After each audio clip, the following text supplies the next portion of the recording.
it's really nice to be driving down the road with, a family member or talking to a buddy about, he's like, oh, did you see that new whatever gym on Route 17 in Paramus? You're like, oh yeah, like we actually had a hand in that. Today on the BUILT2SUIT Podcast, Nathan Griffis sits down with the president of Sabre Advisors, Justin Korinis, to talk about building relationships, adapting to industry changes, and why networking matters more than ever. From early career lessons to Sabre's growth vision, Justin shares insights on branding, community impact, and creating space for meaningful connections.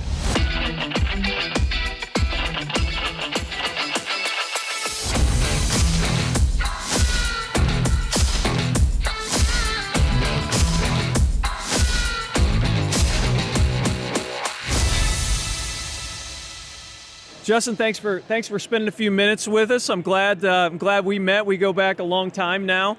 Actually, we were just talking about how Leslie Cook in our BD department, she has a way of just grabbing people in. That's part of the reason why we invite her to be a part of our team. Yeah. And so here's a little warm-up question for you. What's the first app that you open in the morning? That's a good question. Probably my text messages. Okay. See if there's anything kind of overnight. Actually, no, I take that back. I know what it is fully. So recently I started using a device called a Pavlok. Have you heard of this? No. Is it anything like an Oura Ring? Because that's what my last guest told me. It's similar. Okay, got it. So I use the Oura Ring to sleep, but the Pavlok is a habit trainer. Okay. So you can use it, make it beep, you can make it vibrate, or you can actually make it shock you. I think they used to have collars for that. It is. Okay. It is. All right. So it's supposed to be like Pavlov's dog. Sure. So it's Pavlok. So it looks like a watch or like a Whoop.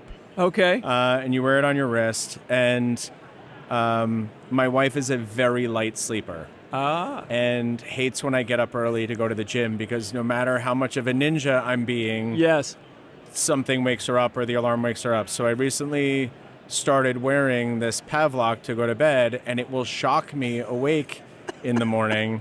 But so you're clearly committed to a good marriage. Correct. Like if you're willing to get lit up. I'm trying very hard to make my wife happy. Yes. So in order to turn it off, you can set up different things. Like you can get up and do jumping jacks, but I have it set up that I have to answer like a math question.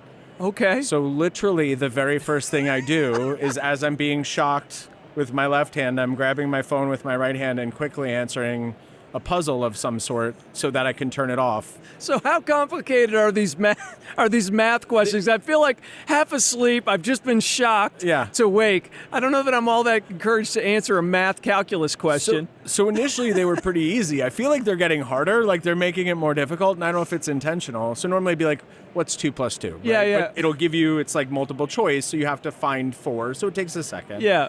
I don't know. The one, I think it was last week. The answer was like 81. So whatever 9 times 9. Right, it was whatever. like it was not an easy one. It was like like so multiple digits. It was like how many times? Brother out. Something like how many times is 32? I don't know. So it's been getting more complicated. But the other ones that they have are memorization. So they'll show you like 9 tiles, and you have to. They'll say, remember where all these things are and find the pairs. Okay. So then the timer goes off, you have 5 seconds, then you got to find the pairs. God forbid you don't get it right. You're sitting there with the thing just shocking your arm as you're trying to turn this off. Yeah, it's... Justin, I don't even know where to go with that. I think that's what we need. It's been great. Thanks for having me. But I don't know. Yeah, I feel like that's a showstopper right there. Yeah. You're so committed, but like I feel like I'd be waking up my wife as I'm chucking my phone across the room, going, "I don't know the flippin' answer. Stop shocking me." It's you can hit a button to snooze it, but then I also have it set that if I snooze it, it'll shock me again to like not snooze it. It's a complicated. Okay, yeah. So obviously committed to getting up and working out and not waking your wife. Yes. Okay. Yes. All right. So, wow, that's awesome. I'm. What other prep did you have there? Listen. That was a warm-up question that just has so many legs to it. But I'm gonna dial it. I'm gonna dial it back in. So, how many years have you been coming to ICSC? 15 probably. 15 years. How do you prepare differently today than you did 15 years ago? When I first started, I want to say it was a lot more sort of granular in terms of like what my responsibilities were. I was working with a senior partner at the time. I was responsible for setting a lot of the meetings, making sure that every deal and LOI and everything that I had going on, I kind of had something to show for it. I also made a habit of trying to fill every available space, right? So, or I get shocked. Correct. Yeah. I mean, should have had that thing back then. He would have been shocking me like crazy. Yes. Actually, sidebar, you can unlock it and have a friend download the app and shock you. It also helps, I guess, if like you're a smoker or other things, like you can have it shock you every time you raise your hand to your mouth. You got to have a lot of trust with the person you're giving that. Yeah, I don't have that kind of friend. I don't think I have that person. Yeah. So anyways, but I made a habit of filling all this space because especially early in my career, trying to understand and know who everybody was, meet with people for the first time. I think sort of trying to make as many relationships as possible. I was using that time to maximize. So in a full day of, we'll call it 8 a.m. to 5 a.m., almost every half-hour slot was full. And I drove myself crazy going around to different meetings. And that habit that I built kind of continued for many years. I remember I think it was 2014 maybe, I tore my Achilles tendon like 2 weeks before the show, had surgery 1 week before the show, and went to Vegas on a scooter. Yeah. It was one of the more difficult shows I've ever been to, and even like going back and forth from South to Central and all of that was super complicated. At the same time, I think I made more relationships in that the lobby, year, in the taxi stand lines, in the lobby, in every cocktail party and everything that we went to. There were always people there, and it was an easy conversation starter. People were very nice about, allowing me to go in front of them and all this stuff. So all of those moments, I think that year specifically, I built so many new relationships with folks around the country that I'd never met before and maybe would not be dealing with otherwise. But ultimately, those relationships turned into business and potential business down the road, which was fantastic. To answer your question, I think what I do now, I have meetings, I have things scheduled. I try to keep open space. Yeah, leave a buffer. I agree. I've done the same thing where I've just been, I have to lock up all this time. But you miss the opportunity for the interruption. And those are some of the most valuable accidents that happen, and that's where the best deals, the best relationships, the best opportunities. I agree with that 100%. To me, where we are in the world today, the need for the deal-making sessions is probably less than it was 10 years ago. Yeah. We had video conferencing and stuff back then, but it wasn't ubiquitous.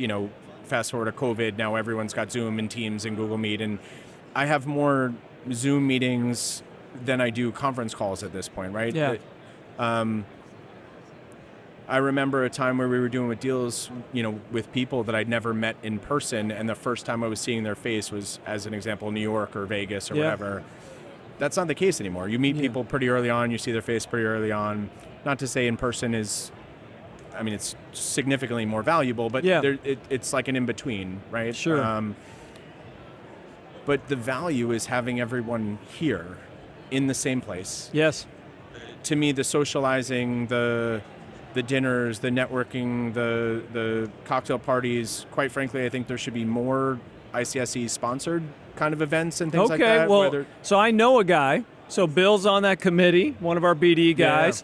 Yeah. I think let's say, hey, ICSC, what about some more sponsored happy hours? Honestly, so or many stuff. Of these, the regional shows specifically, and some of the smaller ones, a lot of them, look, it's old school, but those dine arounds, if you go to good restaurants and bring a bunch of people and stick them in a room, like that's amazing networking and conversation and the ability to actually have time to talk to people about their personal lives and what they're into and what they do when they're not making deals and this kind of stuff, right?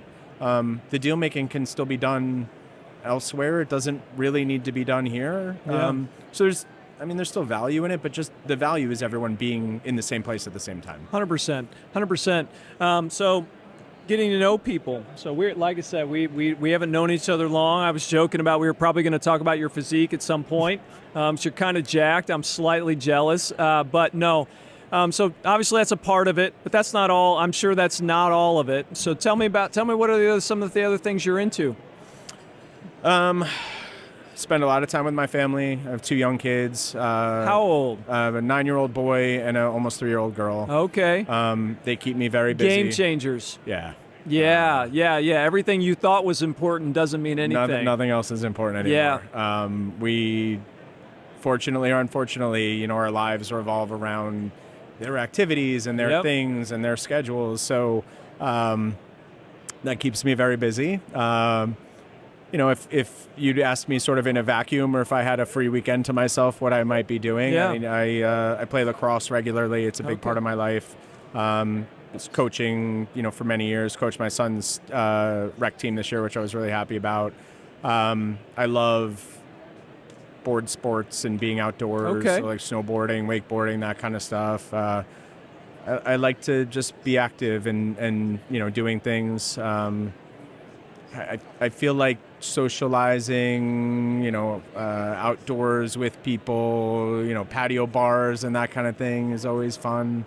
It's just I like to keep moving and I like to be around a lot of people, and that's kind of what I'm good at, I guess. So if you weren't in commercial real estate, what would be the career that you feel like you would go after or do? If I were independently wealthy and no longer needed to work. And had to feed your 9-year-old and your 3-year-old. Right. Yeah, and then pay for all the sports camps and all. Yeah. If I didn't have to pay for all their shit. Yeah. I don't know if I can say that. No, it's okay. This is private. All right, all good. I think I would probably be coaching lacrosse or involved in that. I think that's kind of one of my life's passions, honestly. Yeah.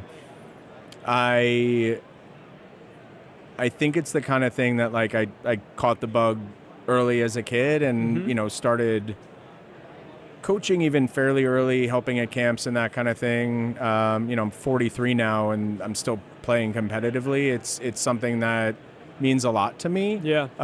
I think someone will have to rip that stick out of my cold dead hands at some point. There's some tournaments nationally where they'll have guys like in their, 60s and 70s playing on teams. The feet don't move around much. The ball moves just fine, but that'll probably be me at some point. So I'm meeting with a guy tomorrow. He's a hockey player, and he's in his 50s. Still plays 2 games on Sundays.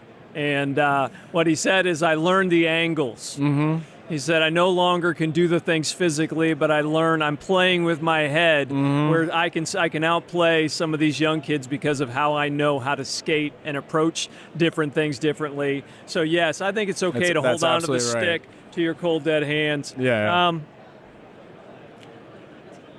You Northeast, right? So you're down here in Florida. What's the connectivity for your group to be at the show? Obviously, Vegas, I got it, Super Bowl, all of that stuff. But what's the connection that you feel between the state of Florida and kind of your home turf in New York, New Jersey? I'll answer in 2 different ways. I think one, Florida and specifically South Florida, although now it's changing, but in some ways it's like a 6th borough to New York City in so many ways. So many of the people that we deal with on a regular basis are in both markets. Obviously, historically, the snowbird thing and people moving down here as they're retiring. It is a thing, yeah. But, the developers, the owners, the tenants, they're in Miami and they're in New York, as an example, right? So there's been so much of that it's been kind of easier for us to sort of navigate this market as opposed to some other ones. But the other part of it is we do a lot of work nationally on behalf of different brands that we represent. We have a lot of deals working kind of within the territory. It's important to us to, maintain our relationships, our connections. Quite frankly, I think one of the things that you get at some of these regional shows that you don't get at others, there's a lot of tenants here. Yeah. Retailer row, unbelievable. So having some face time with some of these tenants, especially the ones that maybe aren't expanding in the Northeast yet. Yeah. As much as we are doing obviously like a lot of national work, like I said, but our bread and butter is still kind of New York Metro and the Northeast. So when we're meeting with some of these brands, it's a great way to say, hey, you know, you're not up in our market, but what are you looking for? How do we bring you up to our market? That kind of thing. Old school mentality a little bit, but it's tried and true. No, I think there is something. I mean, I kind of refuse to talk about AI a little bit during this time.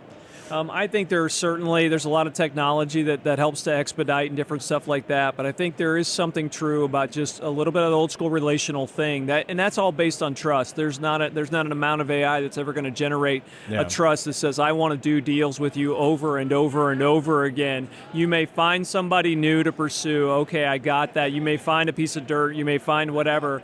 But a little bit easier. But at the end of the day, you still have to have confidence of who I'm getting in bed with, and it's going to help me execute it. Yeah, for sure. Last question. I'll give this bonus one. What's your mission beyond the next deal or project? As a company, I think something that's important to us is growth over the next 2 to 3 years. We'd spent a lot of time getting more efficient coming out of COVID and the following years, and I think where we really want to be now is growing again. Small plug for ourselves, I guess, but Sabre has been, it's 13 years we've been in business, and at this point we've got a lot of senior level people. I need like very capable younger people to come in and kind of help bring us up from the bottom, if that makes sense, create a wider base. So company-wide, that's a goal over the next couple of years. I think we also really pride ourselves on having, in some ways, a brand that stands apart from the clients that we represent. We are a company with a brand. We happen to be very visual. My partner Jay's, podcasts of his own. We did a vlog for many years that was very popular. Like our branding and our social media has a presence. I want to continue that. I think so many brokerage firms, you either think of the personality of like these big behemoths as, so far apart from the individual brokers that work there, or in some cases it's these smaller firms that you clearly tie the identity to some of the flagship tenants that they represent. And, both of those things are fine, but I want to be something different. And I think for me personally, I love in our business being able to impact communities in a really positive way. It started my career early on in industrial and office properties, and nothing wrong with that, but it's really nice to be driving down the road with, a family member or talking to a buddy about, he's like, oh, did you see that new gym on Route 17 in Paramus? You're like, oh yeah, like we actually had a hand in that, right? Yeah. So to be able to like bring new life to a community is 100%. Such an exciting thing. That's our why. I totally get it. No, so it sounds like you guys are, so part of why we want to have this podcast is shine a highlight on some people in the industry. And so no, you're allowed to brag on yourself and the vision to grow. And sounds like you've got some very seasoned staff members that are positioned to do that, and you're ready to grow it from the bottom, which is a great plan. Bring in some different energy, and somebody's got to be the person, right, on the first show who's backing up the meetings back to back, so that you can have some margin. That's a good point. But I appreciate you taking some time, Justin, sitting down with us. Thank you. Hopefully this was a good accident and a space in your time. Yeah. But we appreciate it and look forward to many connections and time spent in the future. Thank you. Thanks for having me.